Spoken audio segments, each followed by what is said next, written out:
Hello, this is Dr. Sanjay Kumar Rai. Today, I would like to talk on this X-ray. At first, look at the X-ray chest PA view very carefully. Is there any abnormality? Okay, let me find out the abnormality here. At first, look at the X-ray from the above. Where is the trachea? Okay, this is the demarcation of the trachea. Okay, at first, this is the right principal bronchus and this is the left principal bronchus. Okay, and the cardiac shadow deviated toward the right side. Okay, and of course trachea deviated toward the right side, and the right diaphragm is here quite normal. Okay, now come to the left lung field. What is this actually? Look at here. Here is a margin. Okay, and here gas shadow. Okay, and what is this? What is this? Okay, and the question is, where is the left diaphragm, and what is this air or air fluid level, and what is this blackish area? What does it represent? Actually, this is a case of left-sided elevated hemi diaphragm. Left-sided elevated diaphragm. Why?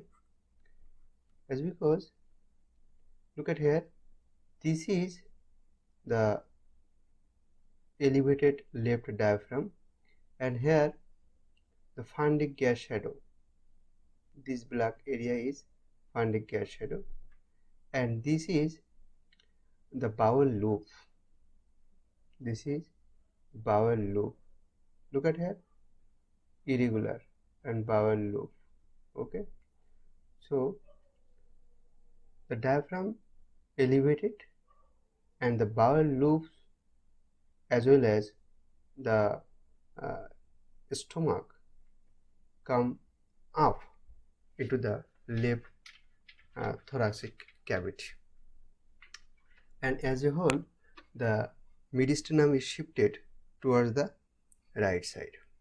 Now, what are the cause of elevation of diaphragm? Hemi diaphragm. Hemi means half. So what are the cause of elevation of a hemi diaphragm? Phrenic nerve palsy, number 1, and number 2, eventration.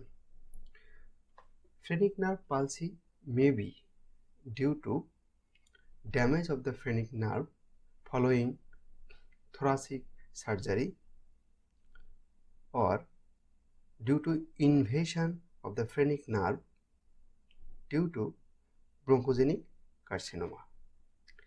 And number 2, what I already said, eventration. What do you mean by eventration?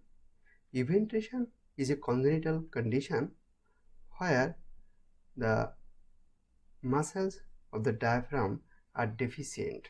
That means the diaphragm appears as a thin wall, a thin membrane between the thoracic cavity and abdominal cavity, and as it is very thin and weak, so the thin weak diaphragm goes up, and it is a congenital malformation. In adult patient it is an incidental finding, and usually eventration does not cause any symptom. Okay, what are the other possibility of elevation? Other possibility is it may be due to abdominal pathology like abdominal mass or sub-phrenic abscess.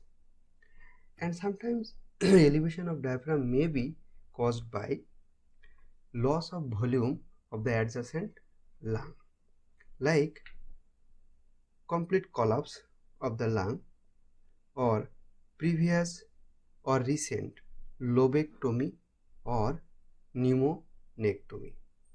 So these are the cause of elevation of a hemi diaphragm. Now, what are the differential diagnoses?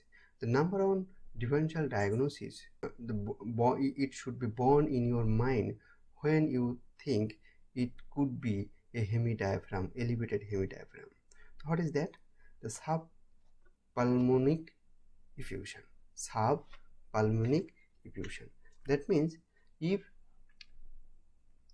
there is any effusion below the diaphragm, here below the diaphragm, if there is any effusion, the diaphragm will be elevated. There will be gap between the diaphragm and the lung tissue. So it seems to be that the diaphragm is elevated. Actually, diaphragm will remain at its normal position. Rather, there is a fluid accumulation in between the lower surface of the lung and upper surface of the diaphragm.